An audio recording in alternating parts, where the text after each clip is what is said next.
जय शिवराय मित्रांनो मुख्यमंत्री माझी लाडकी बहीण योजना। आता या योजनेमातून तब्बल 42 लाख महिला या अपात्र आहेत। महाराष्ट्र सरकारच्या मुख्यमंत्री माझी लाडकी बहीण योजनेची चर्चा गेल्या काही महिन्यापासून चांगलाच रंग धरत आहे। ही योजना महिलांच्या आर्थिक सक्षमीकरणासाठी आणि त्यांच्या जीवनात स्थैर्य आणण्यासाठी सुरू करण्यात आलेली सर्वात महत्त्वाची योजना राज्य सरकारची आहे।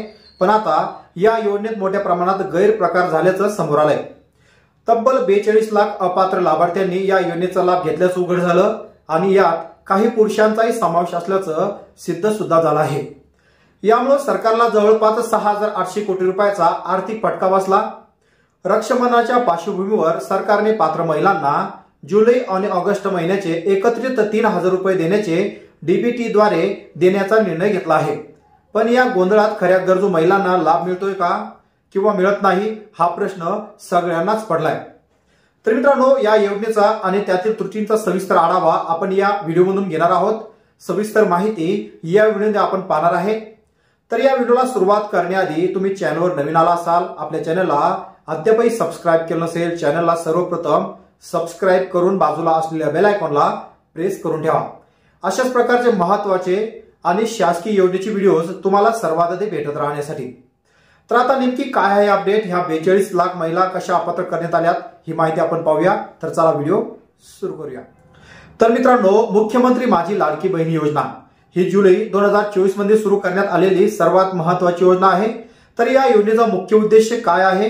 राज्यातील महिलांना आर्थिकदृष्ट्या स्वावलंबी करणं, त्यांचं आरोग्य आणि पोषणाची काळजी घेणं आणि कुटुंबात ज्यांची भूमिका अधिक मजबूत करणं। योजनेनुसार 21 ते 65 वर्ष वयोगटातील पात्र महिलांना दरमहा 1,500 रुपये थेट त्यांच्या आधार लिंकच्या बँक खात्यामध्ये जमा होत असतात। तर यासाठी पात्रताधारक म्हणून कुटुंबाचं वार्षिक उत्पन्न हे 2.5 लाख रुपयाच्या कमी असणं गरजेचं आहे। त्याचबरोबर बँक खाता असणं गरजेचं आहे, ही अट महत्वाची होती। तर योजनेची घोषणा झाल्यावर लाखो महिलांनी यासाठी ऑनलाईन अर्ज करून आणि सरकारने मोठ्या उत्साहाने ही योजना राबवायला सुरुवात केली होती। पण नंतर झालं काय? अनेक पात्र व्यक्तींनी या योजनेचा गैरफायदा घेतला आणि जे अपात्र व्यक्ती होते आणि त्यातून हा सगळा गोंधळ उभा राहिला। अपात्र लाभार्थ्यांचा आकडा आणि आर्थिक नुकसान या योजनेत एकूण 2,52 लाख लाभार्थ्यांची नोंदणी केली गेली। पण अर्जाची पडताळणी केल्यानंतर धक्कादायक बाब ही समोर आली। म्हणजेच झालं काय, यापैकी तब्बल 42 लाख जण अपात्र ठरले। यामुळं सरकारच्या तिजोरीवर प्रचंड ताण आला आणि गेल्या 11 महिन्यात अपात्र लाभार्थ्यांना दरमहा 1,500 रुपये देण्यात सुद्धा आले होते। म्हणजेच ज्यामुळे एकूण 6,800 कोटी रुपयाचं मोठं नुकसान झालं। यात आणखी धक्कादायक बाब म्हणजे 14,298 पुरुषांनी या योजनेचा लाभ घेतलाय। काही प्रकरणामध्ये महिलांचं बँक खातं नसल्यानं त्यांच्या कुटुंबातील पुरुषांच्या बँक खात्यात पैसे जमा झाले, तर काही ठिकाणी बनावट कागदपत्रांचा वापर करून पुरुषांनी लाभ उचलला। यामुळं योजनेची विश्वासार्हता आणि सरकारची प्रतिमा यावर मोठं प्रश्नचिन्ह निर्माण झालं आहे। तर मग आता या योजनेसाठी अपात्र कोण ठरलं हे सुद्धा थोडक्यात आपण या व्हिडिओमध्ये पाहणार आहे। तर या योजनेच्या पात्रतेसाठी काही स्पष्ट निकष आहेत। ज्या कुटुंबाचं वार्षिक उत्पन्न हे 2,50,000च्या आतमध्ये आहे, ज्या महिला सरकारी कर्मचारी आहेत किंवा ज्या इतर सरकारी योजनेमधून 1,500 किंवा त्यापेक्षा जास्त रक्कम मिळत आहेत त्या अपात्र आहेत। पण अर्ज प्रक्रियेत पुरेशी पडताळणी न झाल्यानं अनेक उच्च उत्पन्न गटातील महिला सुद्धा सरकारी कर्मचारी आणि अगदी काही कुटुंबातील एकापेक्षा जास्त महिलांनी या योजनेचा लाभ घेतल्याचं हे उघड झालं। आणि सर्वात महत्वाचा घटक असा की यात काही पुरुषांनी सुद्धा बनावट कागदपत्राचा वापर करून लाडक्या बहीण योजनेचे दर महिन्याला 1,500 रुपये सुद्धा उचलले आहेत। तर अशा गैरप्रकारामुळे सरकारला आता कठोर पावलं उचलावी लागणार आहेत। मग आता या योजनेसाठी पात्र महिलांसाठी काय असणार आहेत हे सुद्धा आपण या व्हिडिओच्या माध्यमातून थोडक्यात माहिती पाहूया।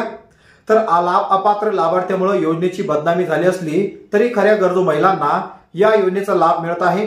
आतापर्यंत 2.25 कोटी पात्र महिलांना लाभ देण्यात आला आहे आणि जून 2025चा हप्ताही त्यांच्या खात्यात हा जमा झाला।